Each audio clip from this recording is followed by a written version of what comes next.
C'est sous les auspices de Christian Serge Wamba, son président national, que l'Union congolaise des promoteurs des écoles privées du Congo a tenu son assemblée générale extraordinaire ce samedi 6 juin 2020 dans la salle de réunion du CUG Jean-Félix Tshikaya de Pointe-Noire. Nous, membres de l'Union congolaise des promoteurs des écoles privées, réunis en assemblée générale, déclarant ce qui suit.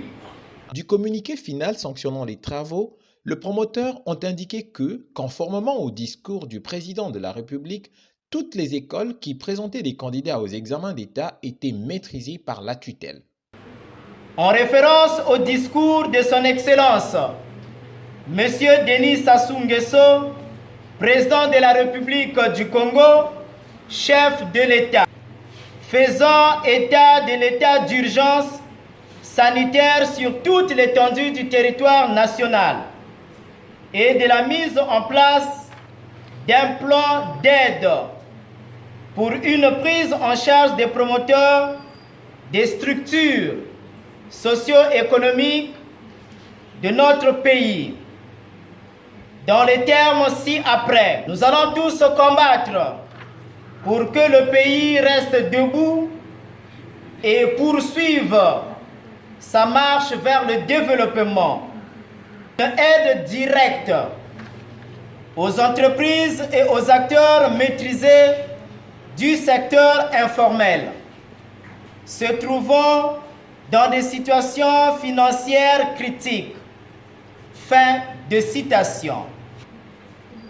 Les écoles sont enregistrées au ministère de l'enseignement primaire, secondaire et de l'alphabétisation via les directions départementales de l'enseignement primaire, secondaire et de l'alphabétisation et dans leur grande majorité agréées définitivement, provisoirement, ajournées et en attente d'agrément par le MEBSA.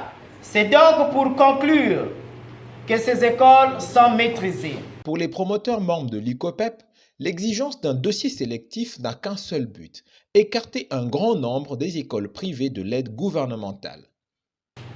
Il nous paraît par conséquent inadmissible et voire même hors de l'esprit de ce message de cadrage et d'orientation du chef de l'État à l'endroit de la population de venir en cette période de crise régler les problèmes avec les écoles privées en leur exigeant un dossier sélectif pour écarter le plus grand nombre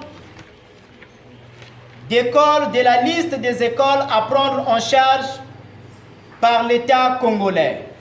Pendant que dans leur majorité, ces écoles ont présenté leurs candidats aux différents examens d'État, ce qui nous certifie que ces écoles sont bel et bien reconnues par l'État. Pour l'UCOPEP, il ne s'agit pas de solliciter une subvention quelconque de l'État, mais plutôt une aide pour la prise en charge des enseignants du privé devenus vulnérables. Les enseignants des écoles privées qui ont perdu leur emploi et qui sont devenus parmi les personnes vulnérables de notre pays suite à cette pandémie de Covid-19 ne peuvent pas subir parce qu'une école aura manqué une ou deux pièces dans son dossier de reconnaissance. Le communiqué indique aussi que l'aide de l'État pour les écoles ayant des difficultés à payer leur loyer ne devrait pas être attribuée au cas par cas, mais plutôt qu'il fallait que le gouvernement fixe un montant forfaitaire qui serait remis à chaque école. Sachant qu'en matière de prise en charge, l'État ne peut pas payer à la juste valeur de chaque école, sinon que faire des concessions pouvant arranger tout le monde dans la mesure du possible. Les promoteurs membres de l'UCOPEP se sont insurgés contre les éléments constitutifs du dossier tel que formulé par le directeur de cabinet. Ils ont, dans leurs recommandations sanctionnant à la fin du communiqué, fait une proposition des pièces justificatives à demander. 1. Note de service portant agrément définitif, provisoire, ajourné, en attente ou l'autorisation de reconnaissance. 2. Liste du personnel en charge. 3. Contrat de bail ou photocopie du titre de propriété. 4. Certificat d'identification certifiant les cycles réellement existants.